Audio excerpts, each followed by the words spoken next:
Señor representante, muy buenas tardes. Muchas gracias a usted, a sus colegas de la Comisión Séptima, por la invitación que nos hacen al gremio hospitalario a presentar su punto de vista frente a las alertas que se han encendido desde diversos puntos de vista. Yo tengo una presentación que me gustaría que pudiera ser proyectada, pero en primer lugar, bueno, y aprovecho también para saludar al doctor Julio Aldana, al doctor Rossi, a todos los funcionarios del gobierno y a los demás colegas del sector de la salud. Yo quiero recordarles hechos recientes. En momentos de pandemia nosotros tuvimos alertas muy específicas que de verdad se convirtieron en problemas muy serios de desabastecimiento y operación para el sector, específicamente para el sector hospitalario. Tuvimos momentos en los que no había propofol, midazolam, fentanil, no habían relajantes musculares, no había anestésicos suficientes, antibióticos sofisticados, y eso se convirtió en un verdadero problema asistencial que afortunadamente pudimos documentar, dirigirnos al gobierno, conversar con nuestros colegas de la industria y organizar de una manera coherente y con el concurso del INVIMA una serie de medidas para reponer esos stocks que no existían y seguir respondiéndole a los pacientes por esas atenciones que se estaban dando en ese momento. Yo pensé que esta situación era igual, entonces decidimos preguntarle a hospitales y clínicas de la vida real, del sector real, qué es lo que están viendo con respecto a esta alerta. Y debo decirles, y comparto lo que algunas de las personas que me han precedido han dicho, hay que ser muy cuidadosos con el uso del lenguaje y de la notación de cada uno de estos asuntos. Nosotros preguntamos por escasez, porque entendemos claramente que el tema de desabastecimiento es un lenguaje que requiere una postura oficial y una declaratoria por parte del gobierno. Nosotros preguntamos por escasez y le preguntamos a un grupo que además debo decirle, señor representante, esta es una encuesta que está en proceso, yo les traigo hoy un anticipo de lo que va a ser el resultado final, pero quiero compartir con ustedes algunos de estos resultados porque yo creo que esto nos va a ayudar a acotar el problema y mirar si es una catástrofe institucional y sectorial como se está presentando o es un asunto también que es importante, que es serio, pero que puede tener unas vías, digamos, inmediatas o fáciles de intervención. Le preguntamos a un grupo de hospitales, ustedes ven ahí, la mitad fueron 105 instituciones hospitalarias las que respondieron, representan cerca de un 12% de las camas hospitalarias de este país, la mitad de ellos son instituciones hospitalarias públicas, las otras son hospitales y clínicas privados, el 53% son entidades de mediana y alta complejidad y un 47% son entidades de baja complejidad, es decir, ahí hay una mezcla interesante de lo que es la vida real en la prestación del servicio dentro de las instituciones hospitalarias y clínicas. Sigamos, por favor. ¿Y nosotros qué encontramos? Mire, la primera pregunta, sigamos, por favor, unos resultados muy grandes la primera pregunta es, ¿sienten ustedes? Comparto lo que decía el doctor Carlos Francisco Fernández, no era muy evidente. Cuando suceden cosas como les mencioné ahora, lo que pasó en pandemia, es evidente que desde los quirófanos, desde las UCI, desde nuestras salas de operación nos empiezan a decir los colegas nuestros, falta esto, tenemos estas dificultades, no hay acceso, voy a tener que cancelar. Nosotros no estábamos sintiendo eso, pero ante el rumor general, pues le preguntamos y efectivamente nos dicen, sí, nosotros sentimos escasez de unos productos, el 86% de las entidades a las que le preguntamos nos dijeron que sí. Sigamos, pero les preguntamos, bueno, pero vamos a acotar el tema y vamos a preguntar cuáles son esas moléculas que ustedes sienten escasas. Pasemos ahí está una lista. Ustedes la tienen, yo creo que es muy clara. Y miren, no les preguntamos a propósito en una lista que nosotros les entregáramos, 30, 50, X número de medicamentos, no les preguntamos, usted dígame por favor cuáles son los que siente o definitivamente ya no encuentra su institución. Y miren los resultados. La primera molécula que está con problemas es el acetaminofén, tabletas de 500 miligramos. El 46% de las entidades que dijeron sí hay desabastecimiento están diciendo que es acetaminofén. Y ahí está la lista. Y les tengo que decir los nombres: tramadol, agua estéril, dipirona, dihidrocodeína, inmunoglobulina G, lidocaína, neostigmina, risperidona, diclofenaco, amoxicilina, alfametildopa. Y esto lo traigo con los nombres propios para preguntarle aquí a todos nuestros colegas del sector salud o afirmarlo, nosotros tenemos un problema. Nos están diciendo que sí, hay una escasez, pero ninguno de esta lista tiene ese carácter, no solo de la crucialidad en la prestación del servicio, sino de la imposibilidad de buscar alternativas dentro del mercado. Tal vez uno puede tener unas dificultades serias con el tema de un medio de contraste, de algún medicamento antipsicótico, pero los otros son medicamentos de uso cotidiano que hay, no una, no 50, centenares de opciones de marcas y de nombres dentro del mercado que responden a esa molécula. Entonces, yo creo que ese es un punto.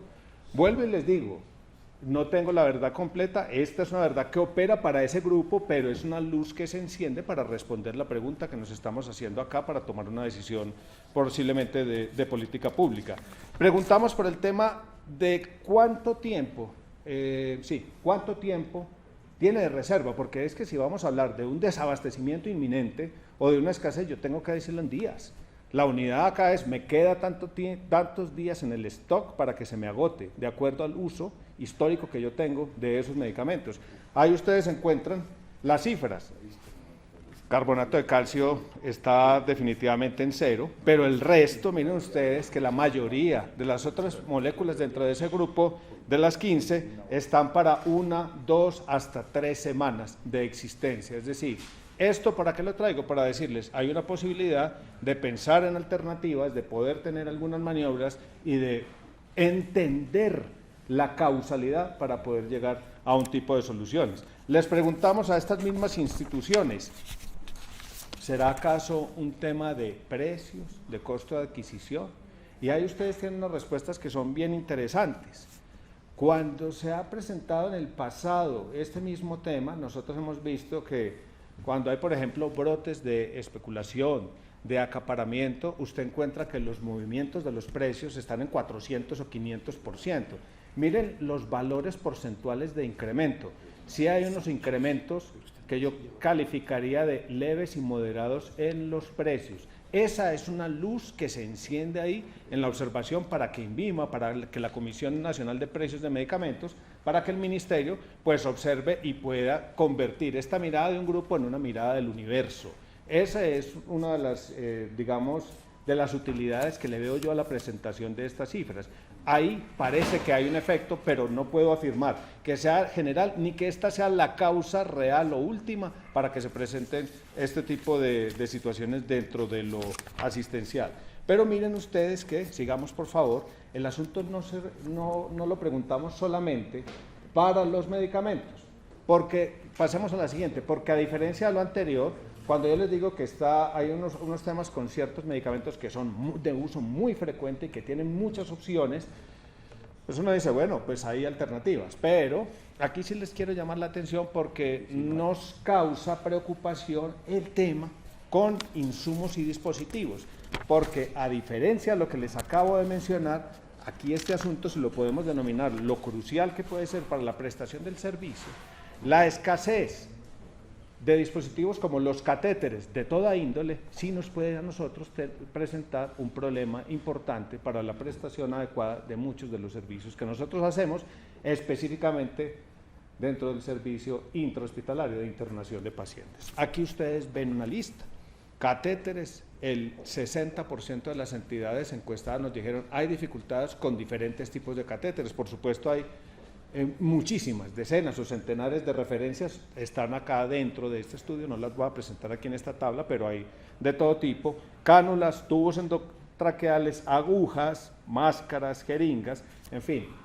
Quiero prender las alertas sobre este tema para que ustedes lo puedan observar. Ahí nosotros sí estamos percibiendo que hay un problema que puede ser un poco más serio que lo que se decía con el asunto de los medicamentos. 16 más frecuentes, aquí están, sigamos, también preguntamos por los tiempos y ustedes encontrarán que sí, hay todavía tenemos stock, todavía tenemos reservas, pero para algunos de esos insumos y dispositivos son muy estrechos los tiempos.